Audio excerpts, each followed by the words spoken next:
All right, Mr. Davion, we are live. You ready to do this, brother? Yes, sir. Let's do it. Ktteev, giving you what you need. Motivation, education unleashed. H-Town representing, we forever keep it rolling. Join the conversation with inspirational stories. Thought provoking, feel the energy. Kendrick Thomas aiming to lift the community. True indeed, tune in, come and see. Giving you what you need. Ktteev, let's go. Ktteev. Hey, what it do, KTTV? This is KT, and you are tuned in to another episode of Education Unleashed. And tonight, we're going all the way to Massachusetts, y'all. I have the former Westville valedictorian, first African-American male to do that, and Harvard student, Mr. Davion Tatum. How you doing tonight, brother? I'm doing great, man. Happy to be here. Thanks for having me. Look, man, I appreciate you for stopping through. Like I said, I know that you are a Harvard student, so you have so much to do at all times, man. So thank you for taking a few minutes out of the schedule to come just share the story, man, because truly inspiring. And I know you got something good to give to somebody, man. So welcome to the stage. Thank you. Yeah, man. So now, as you've been a college student, we are still in the pandemic. I know it's been crazy. So I was first off with that check-in and just saying, how are you? And how are things on the campus up there, Harvard? Actually, I'm doing really well. I remember when COVID first hit, I must admit it was a very trying time for your boy. I remember when it first hit, I was like just kind of taken a little, by surprise, and also just found myself in like this area of like, dang, is what I'm doing like in vain?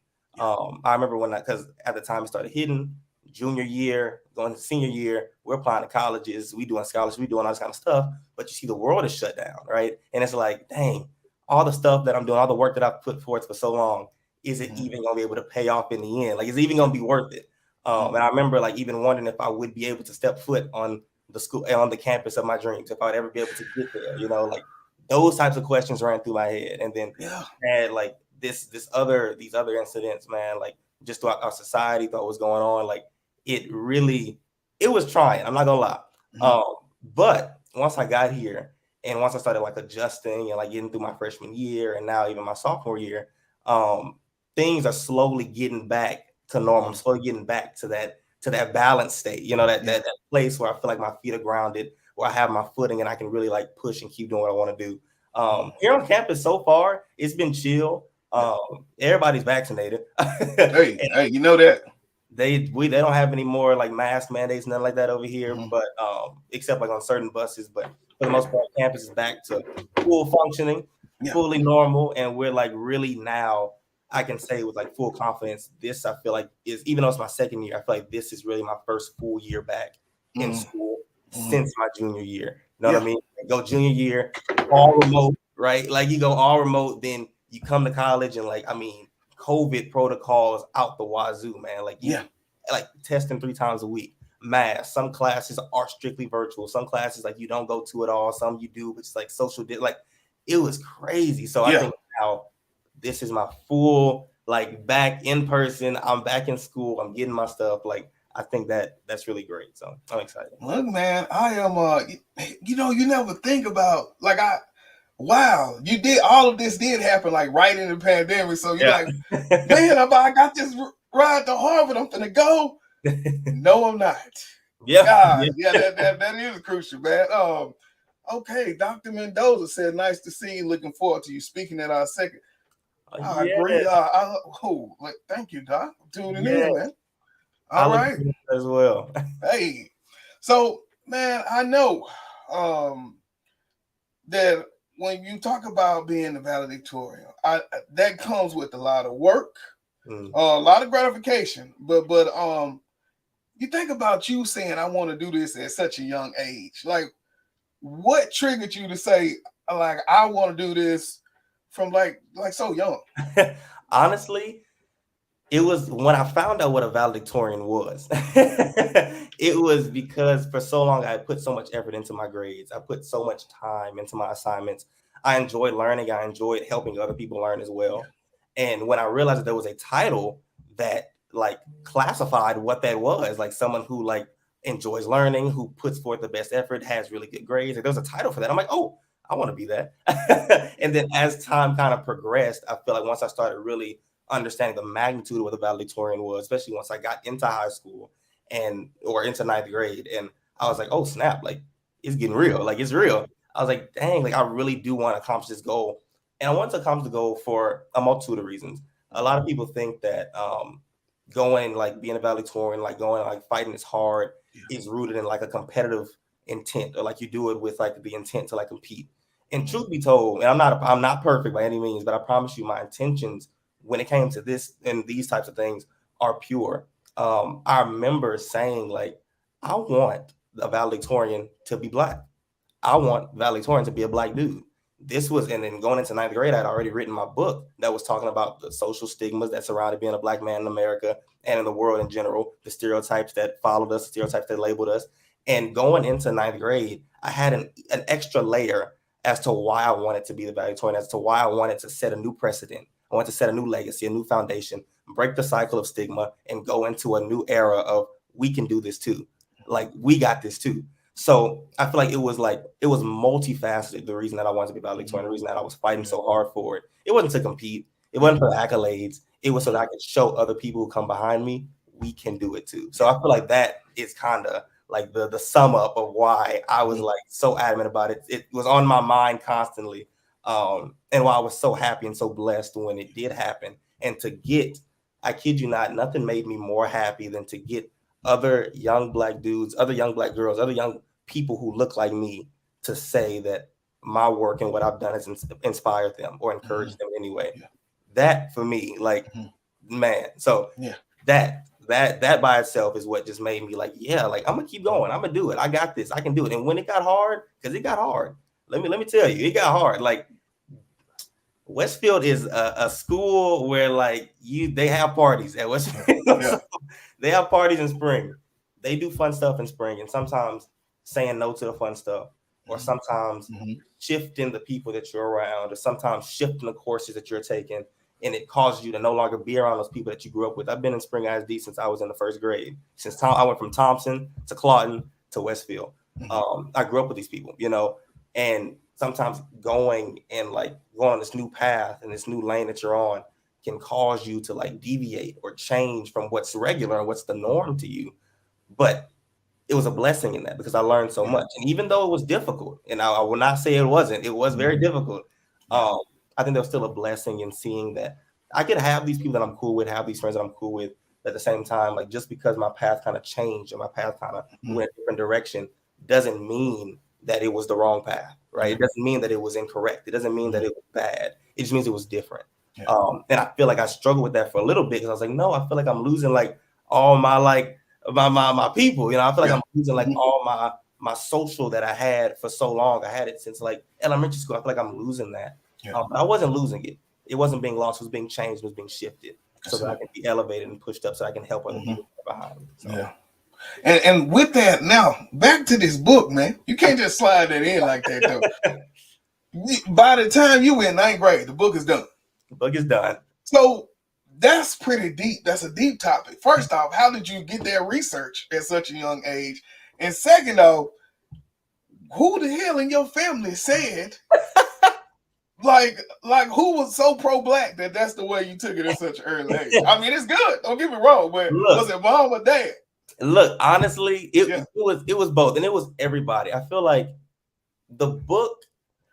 Let me see. Okay, so ninth grade comes around. The manuscript's done. I write it in eighth grade. The manuscript's done, right? I go, and the book took, because I didn't publish the book until my junior year. I didn't publish the book until COVID hit.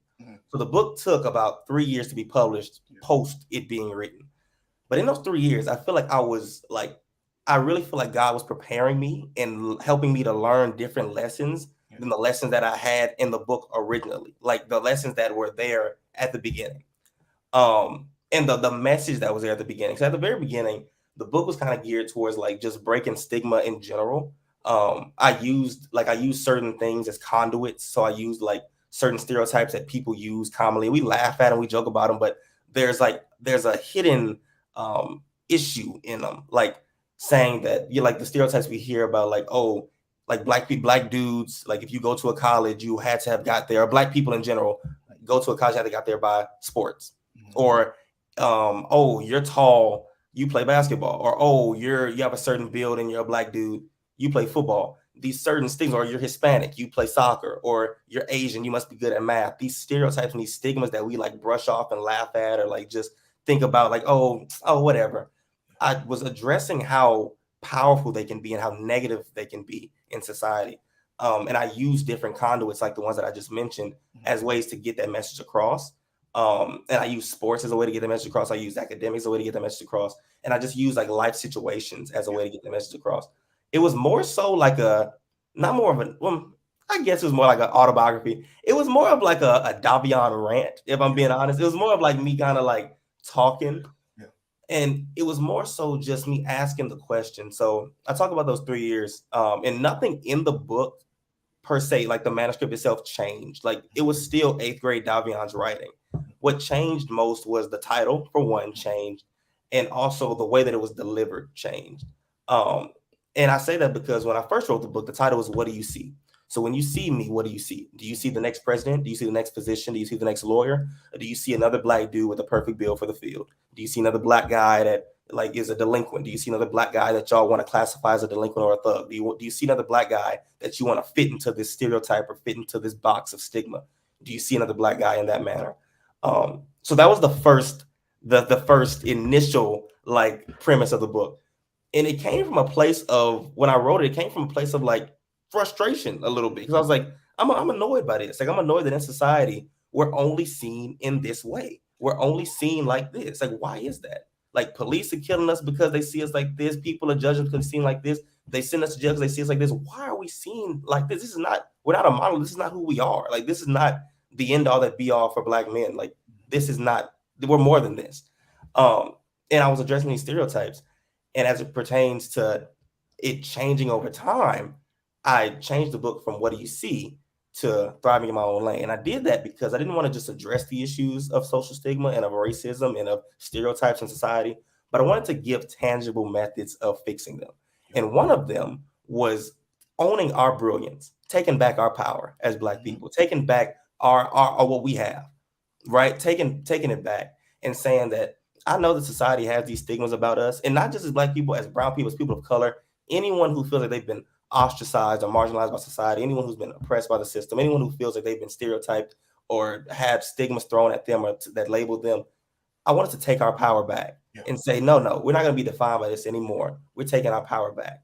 So that's why I said thriving in my own lane, because I inspire other people to thrive in their own lane as well, and say that in spite of the stigmas, in spite of the stereotypes, in spite of all the things that are happening, all the things that people may try to say or try to throw at us or label us with, we're still incredible.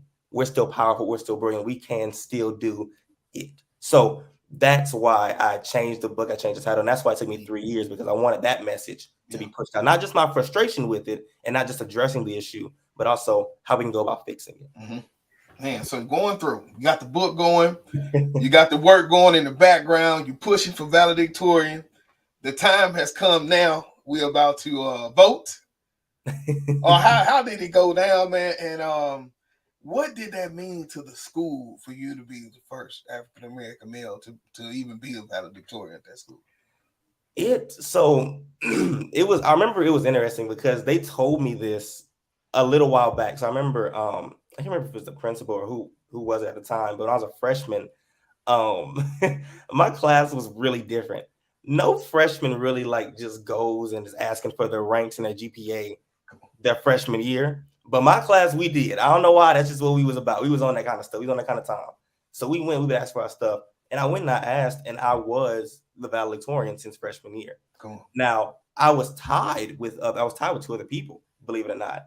And I remember someone told me, so the counselor gave me my transcript and was like, don't lose this spot. Don't let this spot lose, right? Don't let yourself lose this spot. And she said, don't let this spot go.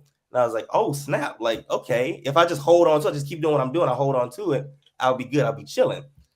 And I remember I was walking down the hallway, like maybe like 2 days later, because counselors and principals, all y'all talk, all the people talk. So everybody talk. And I remember I was walking like not even a whole week later. It had to be like 2 or 3 days later. And either the principal, assistant principal, somebody had said, hey, I heard you're the valedictorian right now. And I'm still a freshman. And I'm like, yeah, I heard you're the valedictorian in your class. I said, yeah. And he told me, he said, if you stick that out for the next 3 years, I think you may be Westfield's first Black male valedictorian. And I was like, oh, snap. So then I stuck it out for the next 3 years, and it happened. And I remember, like, it was very interesting, like how it happened. I think it was partially because of COVID. It happened in a way that was like, oh my gosh, but also like, wait, really? Because when you look at the demographic of Spring ISD, it's mostly Black and Hispanic. So the idea that we have not had a Black male valedictorian was kind of like, wait, are you sure? And I remember it was funny because this was never out of my mouth. This is never what I said. This is what I was told. I never went and like told anyone. They told me this. And I remember when they told me this, and when I was like supposed to be writing my speech, of course I'm gonna mention that in my speech. Like I'm gonna mention it in my speech.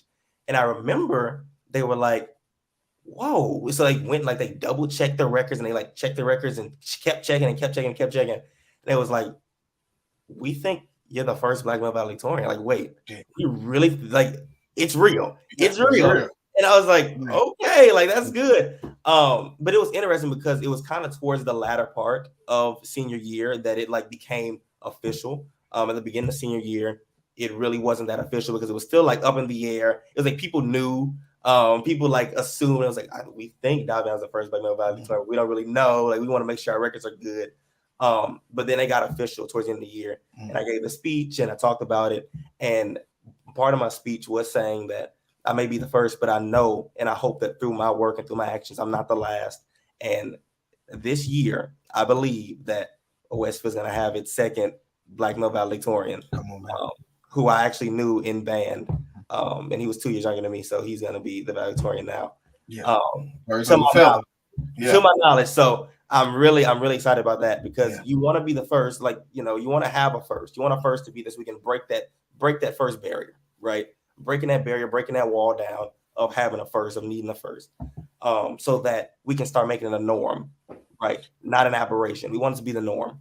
We don't want it to be like something that's, oh my gosh, what? Like, we don't want it to be crazy each time. We want it to be the norm. I want it to be the norm that Black people are the valedictorian, that Black and brown people are the valedictorians. I want it to be normal. So I feel like that breaking that first wall down is really like the push in that direction to show like, we got it too. So learning that in 9th grade and then being able to go all those years, like talk to me about kind of those pressure points in there. Were you ever pressuring like, man, I got to live up to this? And so it maybe was sometimes when on the inside, like you couldn't make it, right? But you knew what that weight was. Did you kind of go through stages of that? And if so, how did you handle that? Man, I'm still going through stages of that. Like, we'll get to that part. When I tell you, I like, my people call me, my family say that I don't like to disappoint people, right? And it's because I care about people. I care about all people. I really do. And it's like I don't want people to ever like put their faith in me or put their trust in me, put their hope in me, and me let them down, right? And I feel like even coming to Harvard, like I have that kind of on my shoulders also. Like, I don't want to let people down. I don't want to let people down. I want to be that for them that they were for me, or be that for them that they need me to be, right? And I remember the pressure of just like maintaining that spot, maintaining number one, had seen what other people were doing because my class was really competitive. Like, it was crazy. Like, they took summer courses and they just did like a bunch of stuff, like crazy stuff. But seeing like how I was viewed or like how people saw me kind of pushed me to like feel like I had to keep going no matter what. And at times it did get overwhelming, right? Because whenever you're doing something for other people, it gets overwhelming, right? But at a certain point, I had to start doing things that I understood for me and understood were for me, and like that were intentional to my passions and to my goals. And my goals and my passions were to help others. So I knew that by doing that, by staying true to my passion and my goals, I can help others by thriving in this lane that I'm in. by going about it my way, not doing it because other people, I'm pressured by other people, but doing it because I want to help inspire other people. So I kind of took that. I was able to take that piece, like that pressure and that deterrence, and turn it into determination, because I took it and I was like, okay, people are seeing me in a certain way. I have to do this, I have to live up to this expectation. But versus, like, instead of that, how about we try being the best me, being the best myself, being the best us that we can be, and inspiring people that way, right? Inspiring people by just being you and being your best version of yourself. So I feel like in that manner, I was able to take that thing that was weighing me down and help it lift me up. So that's it, brother. Come on, man. And now we are at Harvard, second year in the game. Yes, sir. As a football coach, I learned from my boy Coach Pierre. We always say grades equal money. I try to tell these kids early, man, high school now, I got a bunch of ninth graders. I'm like, dude, these grades equal money, man. Yeah. You act like you don't want none. So now talk to me about that decisions. I'm going to Harvard, but how many schools, I guess, said, look, come get this free ride on us, Ivy League. And why did you make that decision to say Harvard? Well, it was a very hard decision. And if you know me, you know I am an indecisive person. Like, that is like a character flaw? Like, I suck at making decisions, right? But I said this, and as cliche as it sounds, I led and I followed my heart, right? And sometimes when I'm here, I wonder and I question, like, bruh, like, wow, was that what did you get yourself into, bro? What have you gotten yourself into? But I followed my heart, and I think that the important thing for me when it came to making these decisions was that I looked at the path in which I could take to get me into the position to where I could do what I really wanted to do. And that's help people in the most ways that I can. Staying true to my passion, staying true to what I like, but using my passions and what I like to help other people. Yeah. And so like, you asked me how many I got into. So like, all the Ivy Leagues I applied to, I got into. I only applied to 7. I didn't apply to Dartmouth, but I applied to all the others. I got into all the other ones. And I also got into Stanford. And my top 2 choices were actually Harvard and Stanford.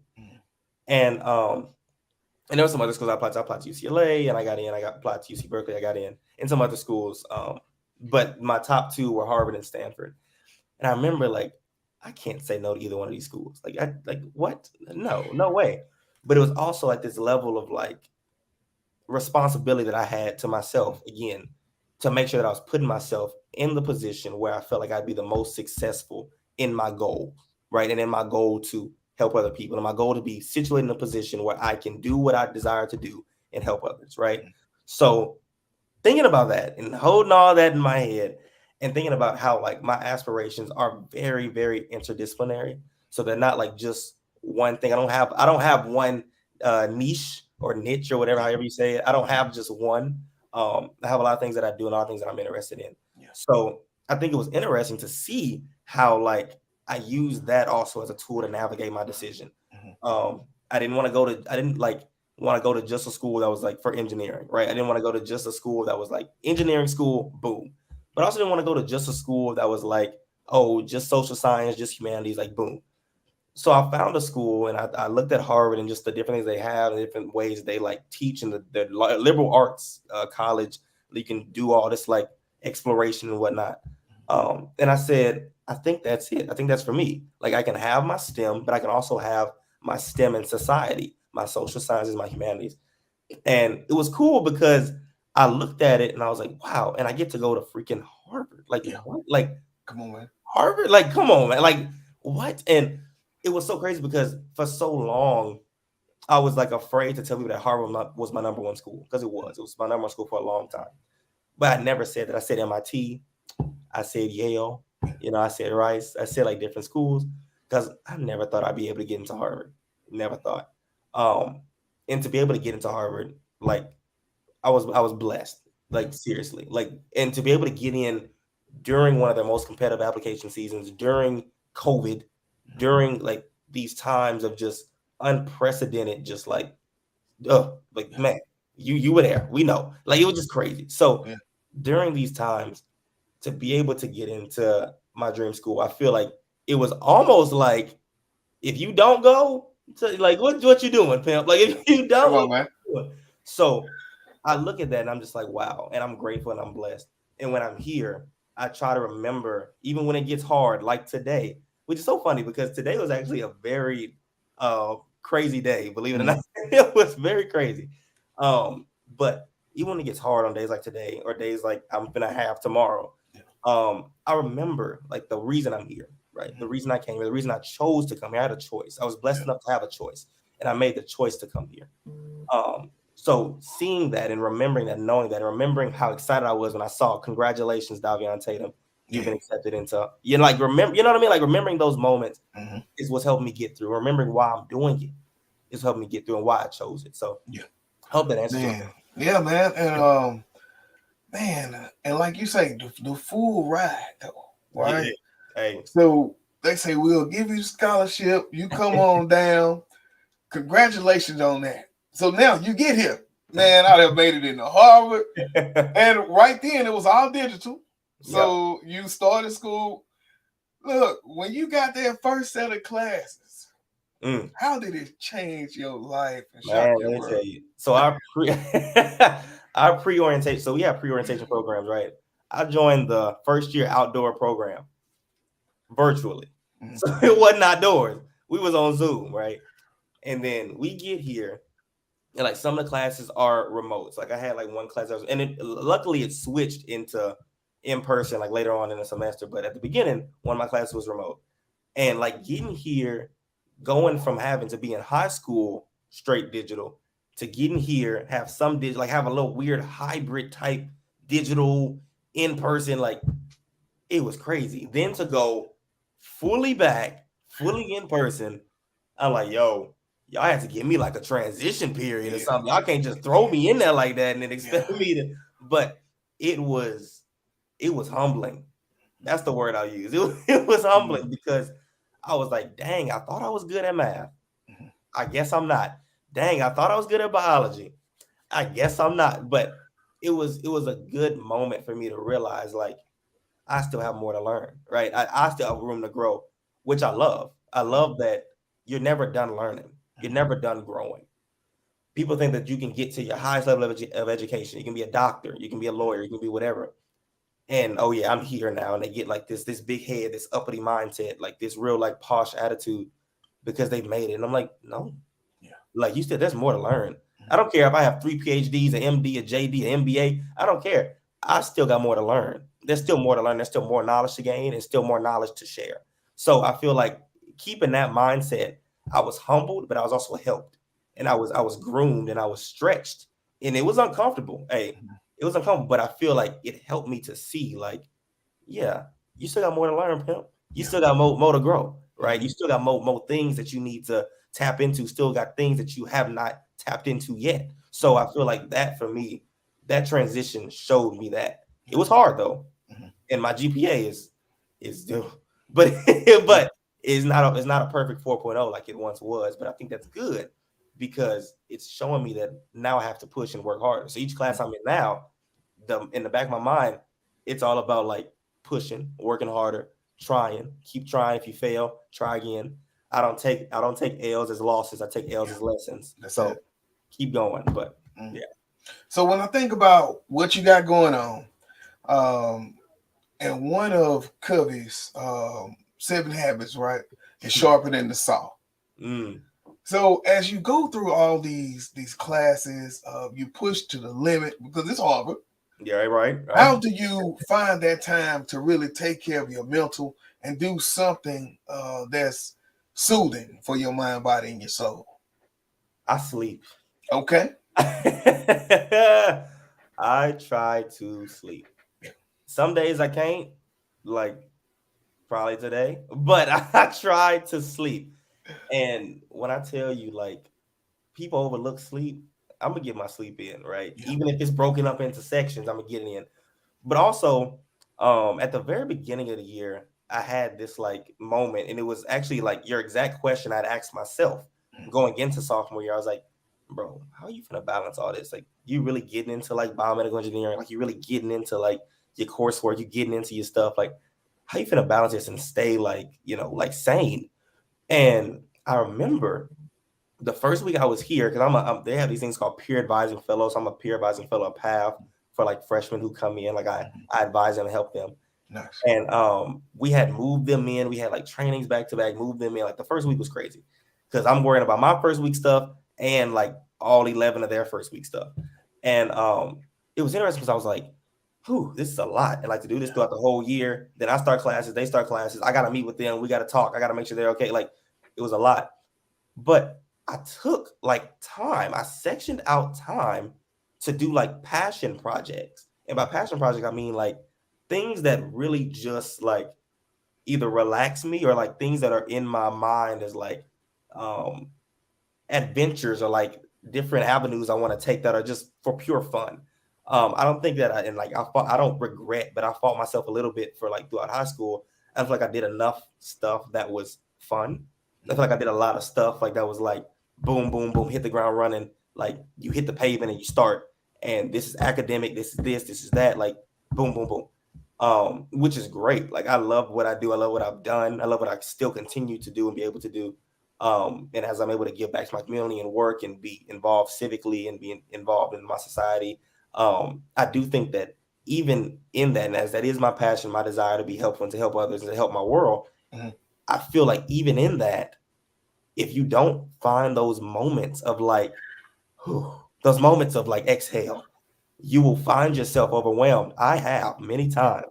And I remember saying, I have to block off time. I have to block off sections, not because I'm trying to be selfish, not because it's like, oh, I need my me time, but because if I don't, I'm afraid that I won't be able to contribute the way that I wish I could. I wouldn't be able to give my 100% to this the way that I could if I block it off. You see what I'm saying? So I wouldn't be able to give my all if I keep going. I just keep pushing. Like, no, in order for me to give my all, I need to block off this time so that I'm okay and that I refresh myself. And I went kayaking one time. I slept. What else? I like binge watched a show or something. Like I just do like random stuff that like is in my mind. I was trying to teach myself piano. Like it was just like random stuff in my mind that I say like, okay, like I don't care what it is. You're gonna take this hour or these 2 hours and you're gonna go and like chill, bro. Like you're gonna go and relax. And it may not happen once a day, maybe once every other day or every other day, but I really try to find that time to where I'm able to like keep myself good here. You know what I mean? Because I want to be messed up here and then it messes me up here. Because once that happens, I'm no longer gonna be acting from a place of like passion and joy and enjoyment of what I'm doing. I'm gonna be acting from a place of like, oh, I feel like I have to do this. And I don't want to get in that place. So I want to make sure that I'm good here so that I remember like I'm enjoying this, what I'm doing. It's stressful and it's tedious and it's a lot of work, but change is hard work. So I'm enjoying this. But hey, even you need some time off. So you gotta take it, man. Look, I know. I tell people so much, man. It's cliche, but it's true. You cannot pour from an empty cup. Hey, like you got to get filled up. Yes, sir. Because when you are not 100, then the people around you are not 100. So you got to keep that energy, man. So that was a very important question for me, just to check in with you. And I see that you are taking care of yourself, which is so very important. Now, thinking about what you're doing, what you've done, how are you finding time when you come home to maybe go talk to high schools or community? I know you're down with the civic, so how are you giving back to the youngsters in the H-Town? I'm so glad you asked that question. Coincidentally, right now, like as we're talking, my director of strategy for my nonprofit, so I have a nonprofit, it's called the A1 Foundation. A1 stands for Action First. We have Instagram, it's called the A1 Foundation. And my nonprofit is like completely revolved around action-based engagement. We're putting compassion at the forefront of everything we do. We want to be active in change. We have 5 initiatives right now, and one of them, coincidentally, is actually at Winchie right now, at their college night, tabling and piloting our Uprise initiative in Spring ISD right now. So it's so cool that you asked that question because that's happening right now. I have my director of strategy there and my director of programming there. Both of them actually go to U of H, and they are piloting the Uprise Initiative in Spring ISD. We're super excited because the Uprise Initiative is aimed at getting kids, especially like I feel like a lot of times people start thinking about college their junior and their senior year of high school. Yeah. But my goal is to get kids who want to go to college to start thinking about it their freshman year. Because what happens is you start building your academic report, your academic resume, and your normal resume your freshman year. You don't build it junior year, you submit it junior year, right? Or you submit it senior year, but you start building it freshman year. So my goal is to get that on their radar early on and to give them all the tips and the tricks. I mean, stuff like the difference between ED, REA, EA, like stuff like that, or these other things like Quest Bridge and these different these different programs and whatnot, like just stuff that like now going through the process to me is like, oh yeah, I know that, but when I started the process, I was ignorant to all of this stuff, and to have to learn it was very like difficult. You know what I mean? Like to have to learn the process of it was very difficult. So I want to make it easy on them. They know this stuff, they know it quickly, they know it like the back of their hand, because once you get it, it's like, oh, it makes sense. Like I can use Common App for this. This one has a separate application portal, so I can't use like you get it quickly. So I want to make sure these like little nuanced things about the college application process is given to them early on so they can have it, they can use it to their benefit. So right now, as we speak, they are at Winchie High School in Spring ISD, presenting the Uprise Initiative and piloting the Uprise Initiative in Spring ISD right now. So we're excited about that.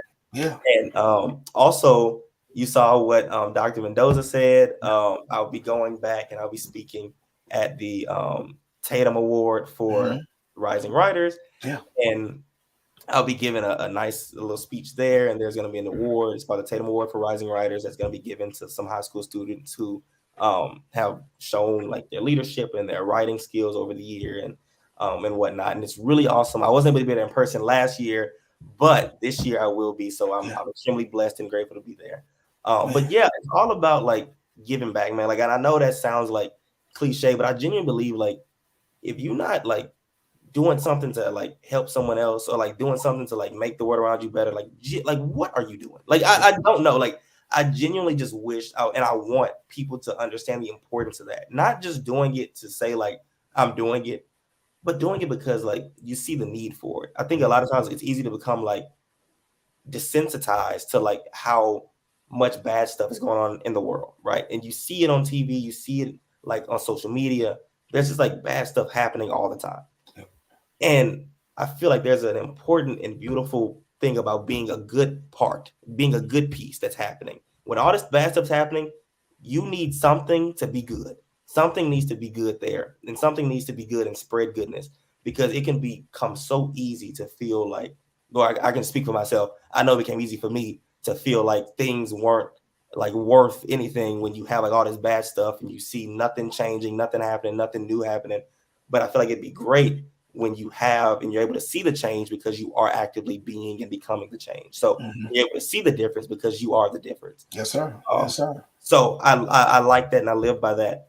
And I say like, hey, if you feel like I felt and it's like, oh, just bad stuff happening, like you don't agree with this, you don't agree with that, you feel like this is injustice, you feel like this is inequitable, you feel like this is inequality, go out and try to fix and try to change and try to work to bring awareness to it and fix it if you can. Like, and I really just see like that is like our goal, like that is like our collective goal. If nothing else brings together, we should at least come together in our collective goal to live like happy with one another, and our collective human goal to just be like vibing with each other, not have like all this heartbreak and this hell all the time. Like we should be like actively trying to just like pour good into each other, pour good into ourselves, just like spread some goodness. So that's what I live by. That's what I kind of stand by.